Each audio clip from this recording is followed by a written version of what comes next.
Starfield must not fail. The space game genre may not survive it. Now that is a bold statement, to be sure, I'm fully aware of that. However, it is one that I believe to be true, and we'll get into the details of exactly why that is. This is the main thrust of the video then, so do hang around for it. The main points though, for those of you who don't want to stick around, is that over the past year or so, the past 2 years, the space game genre has suffered from a bunch of, well, very poor releases, shall we say. From Elite Dangerous Odyssey through to Dual Universe, Starbase, and ultimately Kerbal Space Program 2. The question in my mind is, can the space game genre survive another failed launch? Although personally, I do want to be very clear here, I do not think that Starfield is going to be a failure. I think it's going to be a typically buggy Bethesda release along the lines of Skyrim and Fallout 4. I doubt it will be another Fallout 76. So, why the cause for concern? Why even the release of this video? Well, there's the aforementioned space games, which were all on one level or other pretty poor, to say the least, at least on their release days. And then there's all the massive failures of AAA titles this year alone. We get into those later into this video, but ultimately, depending upon where you're standing and what your point of view as a gamer is, Starfield could be a very risky move. That's my quick bullet-pointed summary on all of this for those of you who want to comment without watching the entire video. But for those of you who want a bit more of an in-depth analysis and some more detailed thoughts, do check out the rest of the video, or at least look at the chapter markings. There are, though, a few additional snippets of news that I'd like to discuss as well, and let's start with Starfield and Doom. Not Starfield being doomed, but rather the developers of Doom, id Software.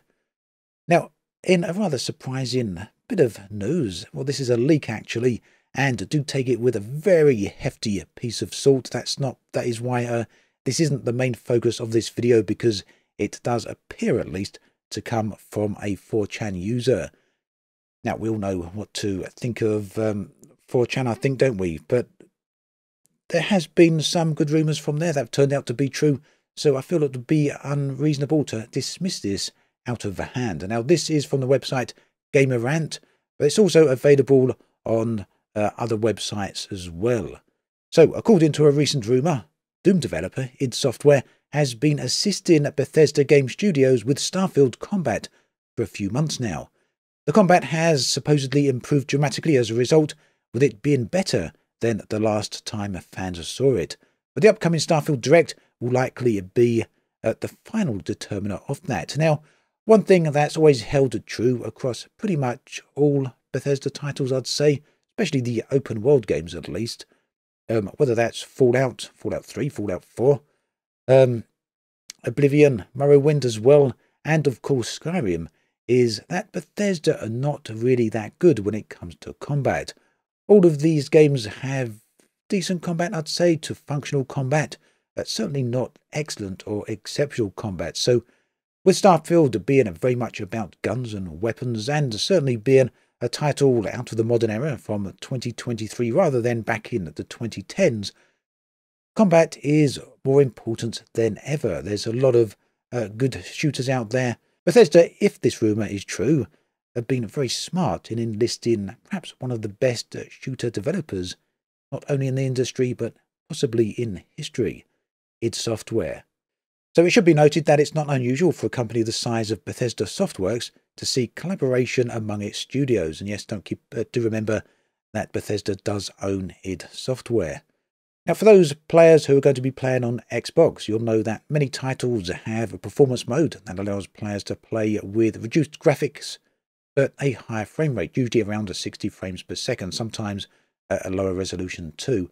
Or you have a quality mode, where you can choose a high resolution and better graphical effects, but usually at a frame rate cost, sometimes just hitting in there at 30 frames a second.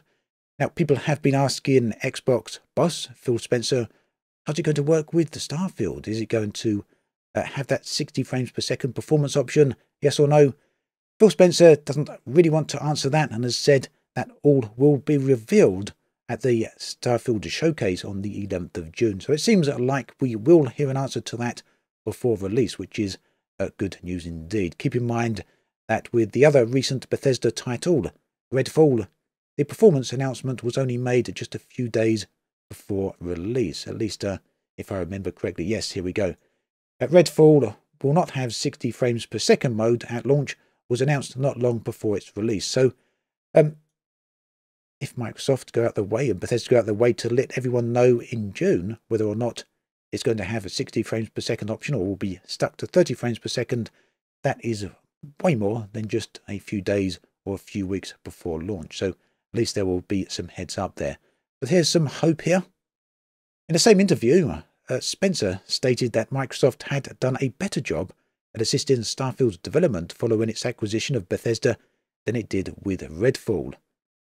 That means we're going to need to wait until the 11th of June at the very earliest to hear what's going on with the quality options, or at least the frame rates of Starfield. And hopefully there's no frame rate locks on PC. We don't want it being locked to even 60 frames a second on PC, because some people do have both the hardware and the monitors to hit 120 frames per second, 144 frames per second.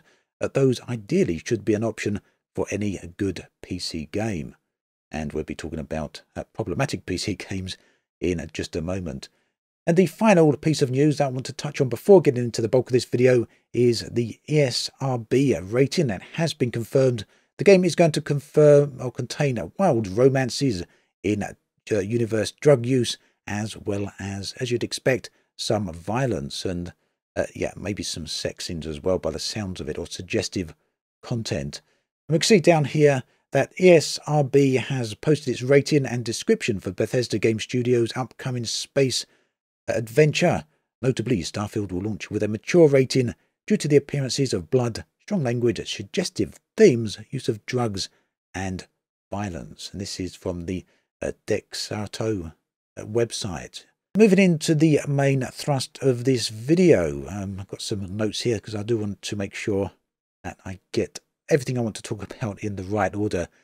Sometimes I tend to get my main points addressed towards the end of the video, at which point a lot of people have disappeared and they don't really hear the main thrust of what I want to get at. So the main focus of this video is Starfield. It needs to be a success and not a failure. And if it is a failure, this would be a massive blow to Microsoft and Bethesda.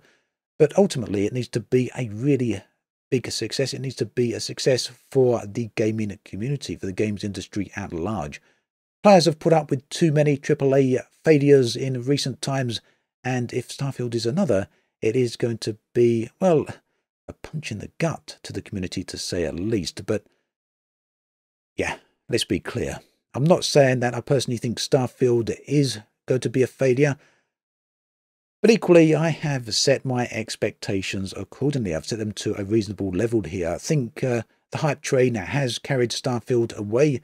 I've tried not to be too hype-inducing on my YouTube channel here with Starfield. I know there are some channels out there which are all about the hype train and pumping up the audience and getting people excited. But as with always, I like to try and take the balanced approach and be reasonable. I think there's definitely plenty of room to be excited here and plenty of room for hype, but I think we need to have our expectations in check. So no, I don't believe that that Starfield is going to be a failure, but I've got my expectations set.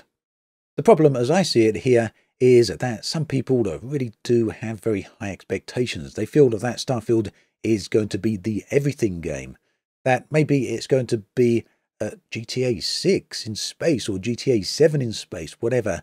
Some really high, ambitious game that has never been done before and contains every type of gameplay people could possibly imagine. For me, I'd be quite content for a modern take on Skyrim or Fallout 4, so with all the modern trappings set in space, with the ability to fly spaceships. I'd be quite happy with that. Other people maybe not so, but I think that is what Bethesda's going for, if we're being realistic about it. Meanwhile, there are plenty of other people out there that feel Bethesda are not going to be able to deliver, that Fallout 76 is very fresh in their minds, and that Starfield is going to be, Fallout 76 at the very best. Now, I don't think that Starfield is going to have a Fallout 76 levels of problems, at least not. I don't personally believe that, but I do believe that Starfield on launch will be full of bugs in the same way we saw with Skyrim, and perhaps to a greater extent with Fallout 4. So fully expecting to see some of that. So that's Starfield itself, but if we take a step back and look at the wider games industry at large, things are really not that great for AAA titles at the moment. The gaming industry then, I believe, as I said, would survive a failed Starfield launch, a complete messed up Starfield, because there are always other games around the corner, even though this is perhaps one of the most highly anticipated AAA titles for years. But if we zero on specific niches and specific genres within the gaming industry, specifically the space game genre, I think a failed Starfield would be cataclysmic for the genre, so really hoping it doesn't actually go that way. Now here's some of the reasons I've been thinking that. We all know what happened with Elite Dangerous Odyssey. It was a spectacular failure. There's a lot of people around who do enjoy it at the moment, but it ruined the reputation of Elite. It significantly damaged the reputation of Frontier, and the player base never recovered. We can only just have a look at Steam charts to see that, or of course Google Trends. There's plenty of data out there to show what went wrong. Dual Universe is another space game that had massive problems, huge potential for that game, and well, a few months after release, things just didn't seem to go all that well. The same happened with Starbase. Starbase, huge amount of potential, a space game with the ability to build everything that you could want, from spaceships to full-on space stations, player economy, and all the other great stuff. A year ago, Frozen Byte, the developers behind Starbase, announced they were going to pause development. People assumed that was a temporary pause, but here we are a year later, and the development on the game still hasn't resumed. So that's 3 titles in a very bad place.